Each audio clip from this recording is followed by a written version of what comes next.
waaye balaa ñuy dugg foofu danañ wax tamit tuuti ci éducation la sax waaye ci bac yi nga xam ni jàll na examen yi nii jàll. ñu xool département de Mbacké du même sax ci département de Mbacké mais au niveau national. ñu xool gis ni. résultats yi xawoon na catastrophique. xaw mu ñu nag lan moo ko waral. mais comme yow ci wàllum éducation nga yëkku peut-être di nga ci xam loo xamante ni ñun xamuñu ko.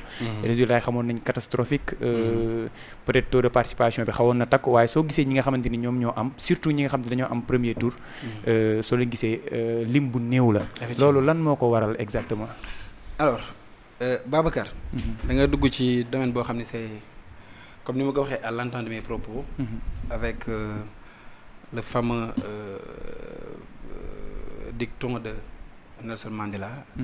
éducation moom c'est la base. ku bëgg a changer réew ku ko bëgg a changer. da ngay fexe ba say doom ya fay yeewoo. ñu amum njàng amum formation. loolu moom réew mu la gën a développé. daf la ëpp ñoo xam ni jàng nañu waaye yëmu ci jàng su ma nee jàng nag nii da nga koy jàng tubaab déedéet. nit ki mën nga bañ a jàng tubaab. te am formation am métier. waaye na nga jàng. mooy éducation.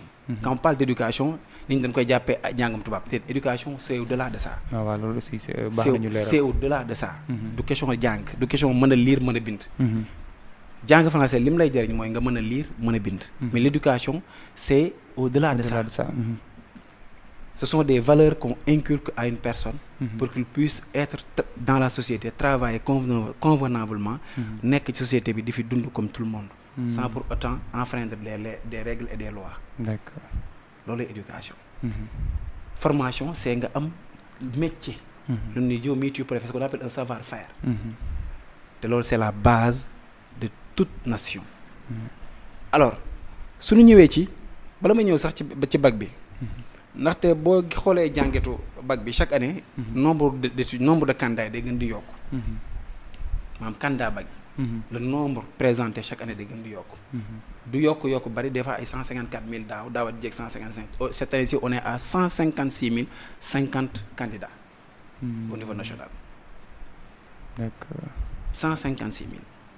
ñoo présenté wu wala ñoo yokk. ñoo présenté wu ren. d'accord. chaque année day gën a yokk. waaye man dama ci amal beneen lecture. ci loolu. maam ko gis ni dafay yokk mais boo seetloo chaque année élèves yi nga xam ne dañuy jógee CM2. di dem 6e. minimum. CM Gaïndé Fatma rek bi ma jël avec je salue de passage monsieur Mboup doyen Mboup. mi nga xam ne monsieur doyen Youssou Mboup nga xam ne je partage beaucoup de choses avec lui. dama fay dem des fois ci bag yi rek mooy sànni xeer. def léew nangam ak nangam et cetera. donc bi ñu fa dee di waxtaan ci affaire parce que bu ñu toogee éducation lañuy waxtaane. mu ne mooy mais Bamba y a un réel souci boo xam ne ñoom dañ ko am. mooy certes le taux bi ñuy am en 6e. bi ñëw les élèves qui viennent de la classe de CM2 jóge CM2 ñëw 6e. minimum dinañ ci am minimum 10 000 élèves yoo xam ne dañuy ñëw en classe 6e. CM2 dem 6e. 6e. mais da ngay gis ni.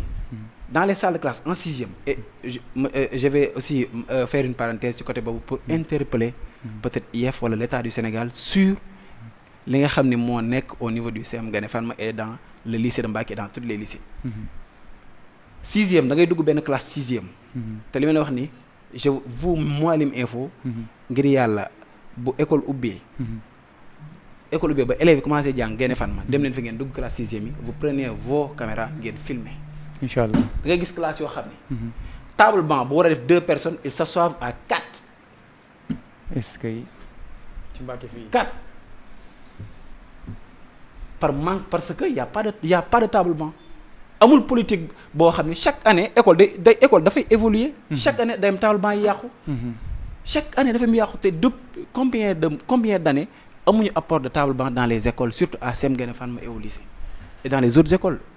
je dirais que même constat bi nga fay fekk. les municipalités ñi nga xam ne ñoo fi nekk les maires. les mairies de manière générale. ñoom ñoo war a chaque année ñu mën a dem def benn apport de table banc au niveau des CEM. parce que nombre bi day yokk chaque année. je parle sous le contrôle de monsieur Youssou Mboup ak ñi nga xam ne sont des profs et monsieur Bassirou Sène le président du conseil départemental de la jeunesse que je salue de passage. on était là en train de discuter dans une classe de 6e au CM Gaïndé Fatma tu trouveras 4 élèves yu toog ci banc. foo xamante ni 2 personnes ñoo prof bi du mën a sax traverser dugg ci table yi. tellement c'est serré. wallaay.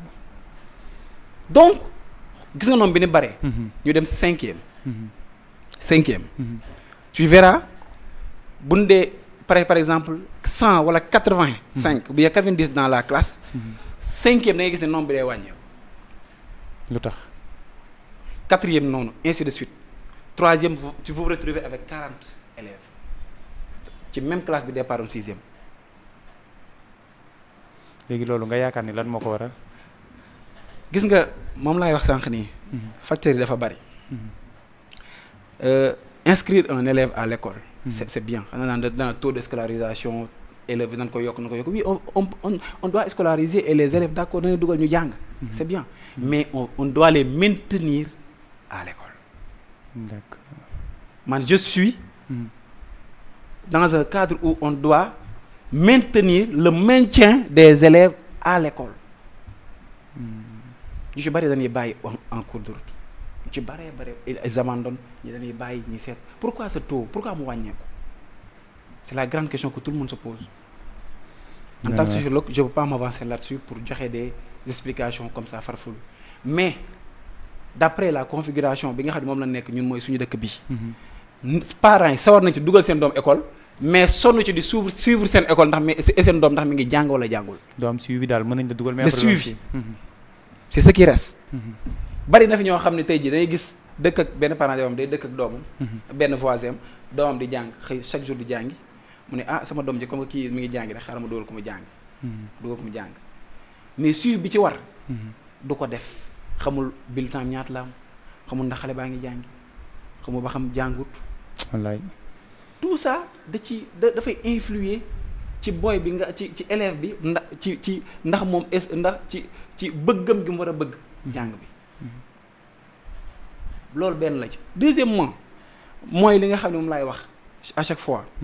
le programme qu'on enseigne à l'école bari na ci yoo xam ne ay mag jëmm lañuy doon surtout à Touba da nga gis koo xam ne day dem jàngi daara ja ba am 15 ans dugg école def CPE ñu tëbal ko ba arrivé à 20 ans wala 25 ans ci lay wala 22 ans wala da ngay tu arrives même dans une classe de 6e wala dans une classe de 3e wala terminale nga fekk koo xam magum jëmm la donte du mag mais am na expérience boo xam ne li nga koy jàngal dina xam ne lii amul ko njëriñ parce que maintenant tout le monde est informé au moment où muy gis yeneen morom yoo xam ni ñu ngi fii Touba Mbacké bàyyi jàng depuis CP depuis 3e monté seen benn affaire parce que le commerce dox na ñu jékki-jékki ñuy dawal ses Range Rover wala léegi kooku boo amul motivation ku koy motiver pour mu jàng nan lay jàngi. day bàyyi. c'est vrai. yëpp bokk na ci ay facteurs yoo xam ni on doit poser ces questions en fait y a des problèmes yoo xam ni ça incombe directement à l'État les responsabilités sont partagées État bi moo war a mettre dans de très bonnes conditions les élèves yi nekk ci école publique yi. ñu am de très bonnes conditions comme ni ñu ko amee ci école privée yi parce que je vous le dis au niveau de Touba et de Mbacké daanaka 80% des écoles sont privées plus de 80% des écoles sont privées. ñaata école publique nga fi compter. wallaay. nan dem ci secondaire bi. lycée de Mbacké.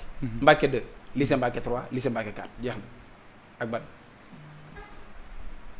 Mbacké laa xam nga dugg Touba yaa ngi Kéré Mbay Taïf ak ban. jërëjëf privé la de. le reste sont toutes des écoles privées. toutes des écoles privées c'est privatisé. donc li ñu ci gis mooy parents d'élèves yi maintenant dem nañ ba xam ne école privée bi nit ñi fale d'ailleurs sax boo xoolee mention yi. école yi ci bëree bëri ñi nekk ci mention yi à part le lycée de Mbacké. ñu ci bëree bëri mention yi ci école privée yi nga koy dégg. ay bàjj boobu bëgguma def ay publicité. mais bàjjen ma yi da nga koy dégg ñu koy tudd. Mamadou Man Bousso école bi nekk da nga koy dégg ñu koy tudd. mais nag tendance mi commencé à changer même bu fekkee ni. toujours le problème est là. mais par rapport aux années passées nit ñi ñu ngi commencé yeewu ci côté boobu ndaxte Touba ak Mbacké li fi nekk ci ay parents d'élèves yoo xam ne ils se soucient de l'éducation de leur fils. ou bien de leur fille bari na. tendance mi ngi changé bu baax a baax a baax. mais est-ce que tamit loolu noonu duñu wax ni dëkk bi tamit municipalité bi am nañ ci part de responsabilité. effectivement parce que boo gisee élèves yu bari li leen di bàyyiloo peut-être mooy jafe-jafe yi ñuy jànkonteel ngir jugee Touba dem. jàngi Mbacké waaw loolu aussi c'est un autre problème le problème du transport. loolu dañ cee waxati ci. récemment maa ngi interpellé sëñ Cheikh Thioro Mbacké di ko wax. bi ndajee université Cheikh Amadou Bamba. ma ne ko problème transport bi moom au niveau de Touba et de Mbacké parce que Mbacké li muy bari élèves boo ci génne woon élèves Touba yi. saal yi daanaka la fay des du mat 20 personnes. wallaay parce que ñëpp Mbacké ñëpp Touba la ñuy jógee. affluence bi ñëpp Touba la ñuy jógee. ñi nga xam ne am na ay moyens certaines écoles ñu ngi peut-être mettre ce qu'on appelle peut-être des bus de transport d'élèves. ay bus yu jëli seen i élèves di leen indi ñu ko mën. mais ban parent d'élève moo mën di fayal doomam chaque weer 15 000 francs ba pare di fayaat 15 000 francs wala 20 000 francs. transport pour élève bi jugee këram di dem ci koo xam ne góorgóorlu la. wallaay. l'école pour tous lan wax. donc on doit renforcer les écoles publiques. man je suis dans ce sillage. bañu ma école privée mais on doit renforcer les écoles parce que la disparition des écoles publiques aussi ni fréquentation bi élèves war a am ci école publique bu wàññeekoo aussi ça ne va pas nous arranger. nañu renforcer les écoles publiques surtout la qualité. transport bi pourquoi pas mettre des bus loolu c'est très facile. am na ñu ko fi commencé woon commencé di def ay bus yu jógee fii Touba fii Touba mosquée di yóbbu élèves ba lycée mais finalement da ngay jékki-jékki dootoo gis bus bi. wallaay. l'accès à l'éducation c'est un droit pour tout enfant. c'est un droit.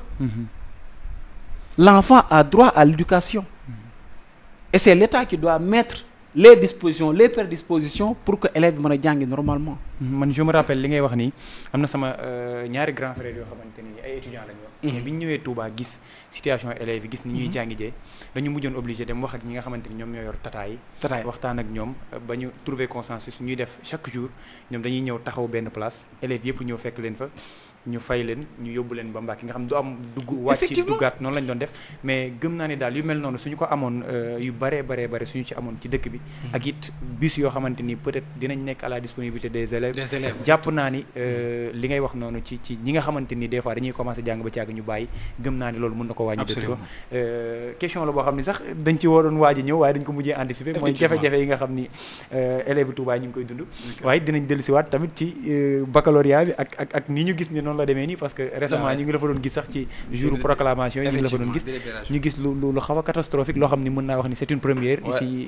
dans le département de Mbacké man bokk yi ma fi jot a dem yëpp daanaka maa ngi fi doog a gis boo xamante ni nii la demee le baccalauréat de 2025 moom comme ni ko ñëpp defee constat bi c'est un baccalauréat boo xam ne gëj na fay am man 2012 la may fàttali wax dëgg yàlla donc taux boo xam ni sur 156 050 candidats qui ont participé ou bien qui ont compati à cet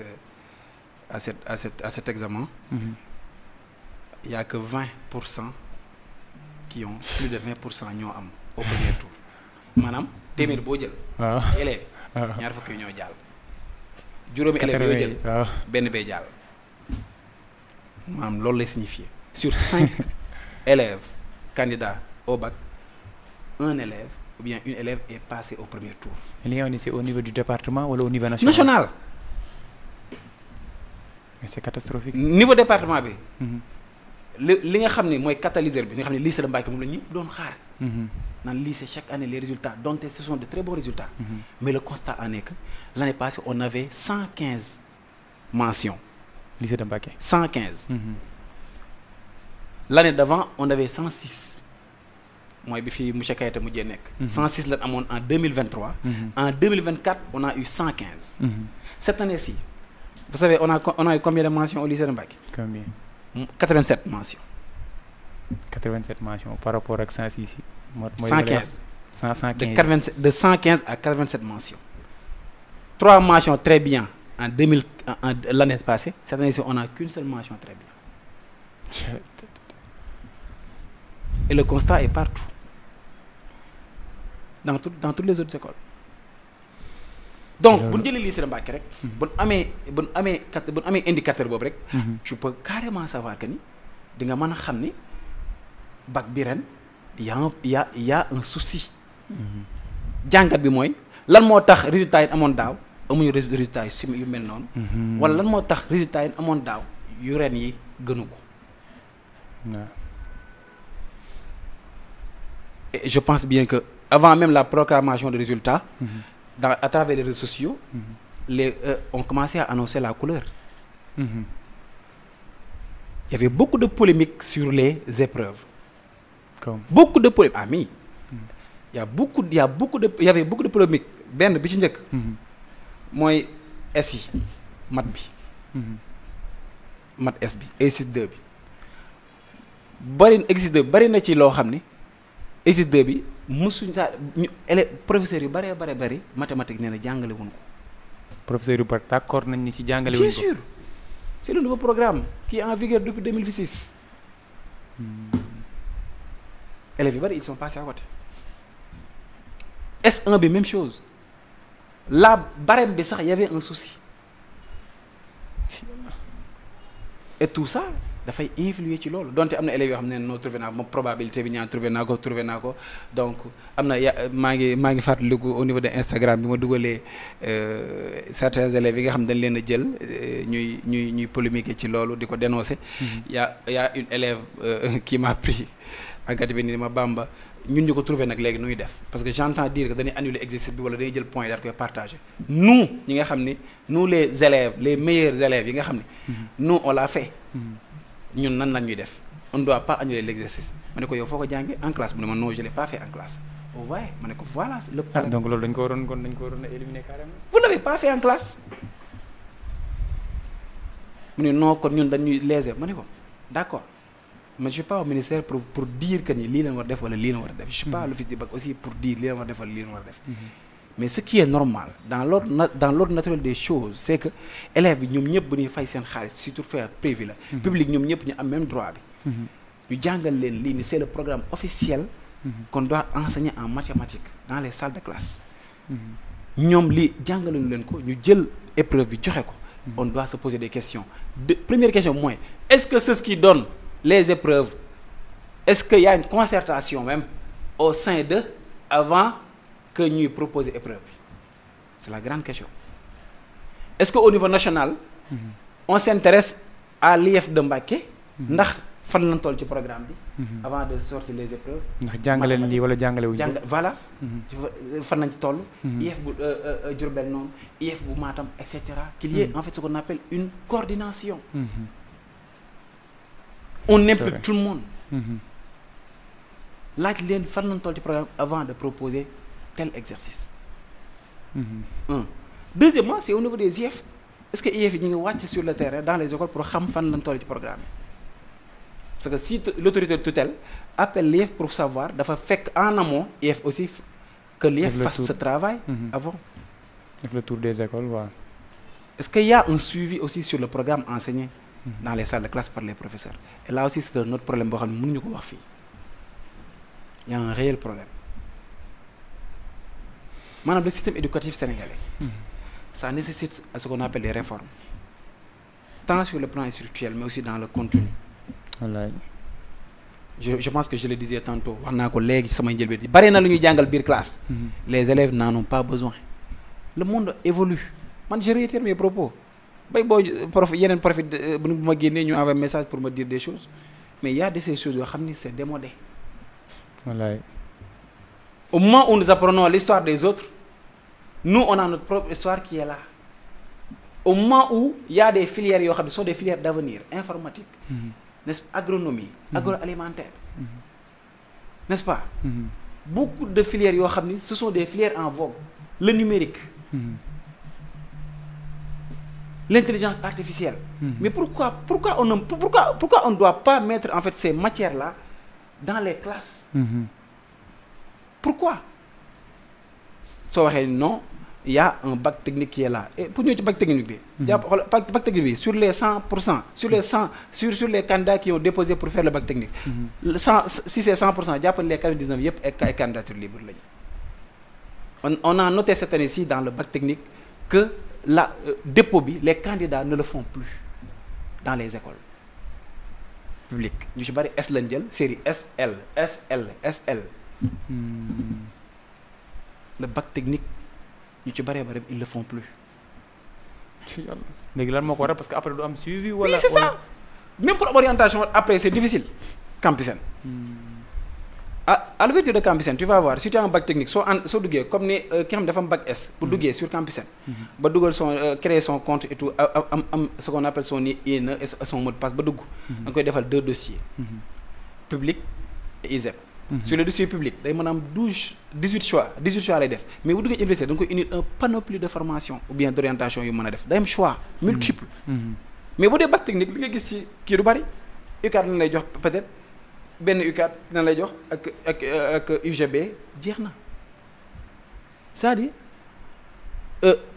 les orientations après le bac pour ceux qui font bac technique c'est un peu difficile c'est difficile même yu bari sax duñu xam nañu def man chaque année j'ai créé des groupes que faire après le bac au niveau national des fois day nekk ay 6 groupes 7 groupes au niveau national où il y a plus de 1000 élèves damay toog à longueur de journée pour et je le fais depuis 2018 récemment hier j'étais à l'UAM Université Amadou Mahtar Mbow ñu invité ma seen journée d'intégration bi ma demee je devais même animer un panel sur ce qu'on appelle le rôle de l'étudiant de Touba Mbacké sur la transformation structurelle en fait du département de Mbacké bi ma ñëwee j'ai fait le panel j'ai commencé il y a des élèves des étudiants qui sont là-bas qui sont en master qui sont en 3e année qui sont venus Bamba ça va tu vas bien aujourd'hui si je suis à l'UAM aujourd'hui c'est grâce à vous sax sa groupe WhatsApp bi nga ubbi woon en 2019 pour nous informer du concours UAM etc. et je suis venu ici pour vous dire que l'importance en fait de ces groupes là te ñu ci bari ils ont besoin d'information le manque d'information aussi des fois dafay influer ci loolu bari na élèves yoo xam ne tey jii ñi ngi tey jii ci école yi xamuñu sax après le bac ñuy def raison pour laquelle j'ai appelé ces groupes que faire après le bac vraiment am na ku ñu koy signaler ni sax di wax ni histoire géo bi tamit noonu la demee woon mais daal man jàpp naa ne loolu noonu c'est catastrophique li nga wax rek moom moo ci am laaj na ñoom ñuy toog ci seen biir waxtaan d'abord. balaa dafa jot ñu def des assises et je pense bien que sax le ministère de l'enseignement supérieur il a compris cela. monsieur docteur Abdourahmane Diouf déjà mi ngi ba war a lancer benn programme boo xam ne ci réformer l'enseignement supérieur ci la jëm mais aussi Guirassy aussi monsieur Guirassy doit faire la même chose il faut revoir le programme il faut des réformes il faut une autre organisation tant sur le plan structurel que sur le plan en fait du contenu c'est le moment boo xoolee chaque année yow benn programme bi moom ngay jàng chaque année ñun ñi nga xamante ni ñoo fa nekkoon de Babacar problème bi sax man bi may xool privé dama naan ñii concours la ñuy def wala examen parce qu'il y a une différence entre un examen et un concours un examen on demande un nombre de points examen du baccalauréat on demande un nombre de points soo ko amee jàll qu'importe bu doon 1000 ñoo am nombre bi on va dire que ces 1000 là ont eu le diplôme mais un concours c'est sélectif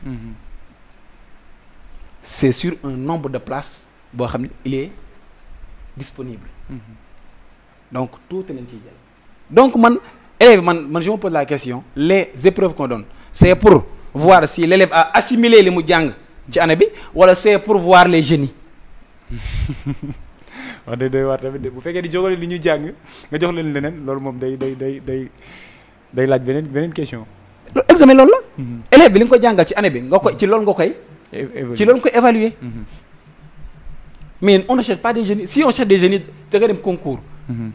am na concours yoo xam après le bac on cherche des génies. dans les écoles. comme à l'UAM. Polytech. n'est-ce pas. à ESP. EPT. ENSOA etc. ENEA. ESEA ex-ENEA etc. il y a beaucoup de concours. ñooñu ils recherchent la crème parce que on demande un nombre. comme concours ENA nombre bi leen soxla concours ENA mais examen lañ wax examen de baccalauréat. pour voir si l'élève a les capacités si il a assimilé durant cette année ou bien durant tout son cursus li mu jàng. tu l'évalues sur quelque chose qu'il n'a pas appris. donc il y a un réel problème donc cadre de concertation boobu daal moo des. il faut que au niveau des autorités de tutelle ñu jéem a toog ñu concerter wu sur le programme concerter aussi sur les épreuves qu'on donne au baccalauréat ñu xoolaat ko. ñu xoolaat ko bu baax a baax le programme aussi ñu xoolaat le programme qu'on enseigne dans les écoles. ministère mi ngi def ay effort dugal na informatique au niveau depuis la classe de primaire c'est bien mais le suivi aussi il faut ñu xoolaat ko parce que informatique mënoo di jàngal booy bi mënoo di jàngal élève bi CI nga koy jàngal tapé ba CM2 muy tapé. après CM2 lu muy jàng. de la classe CM2 jusqu'en classe 3e qu'est-ce qu'il doit apprendre de la classe 3e ba terminale ci informatique toujours bi muy def lan la ci jàng. tout ça ce sont des modules qu'on doit à chaque niveau ku nekk li muy jàng chaque niveau dafa war a évoluer. on doit impliquer les gens. et il faut une analyse il faut ce qu'on appelle une étude et pour cette étude là les sociologues sont là na gars yi ñu ko jox. maa gëm ngeen ni mën ngeen ko. macha allah am na solo lii rek moo taxoon ñu def invitation bi parce que domaine bu ci nekk da ngay xool ka nga xamante ni nii xam-xamam màcc na jëm ci wàllu boobu te bi ñu defee constat bi après li nga xamante ni moom mooy examen yi gis nañ ni vraiment résultats yi c'était catastrophique. xamuñu woon it lan moo ko waral waaye gëm naa ni ak li fi jot a wàcc ci xam-xam yëpp kenn ku ci nekk di nga xam fi mu toll nii lan mooy li nga xamante ni moom moo waraloon loolu mais sànq da nga wax.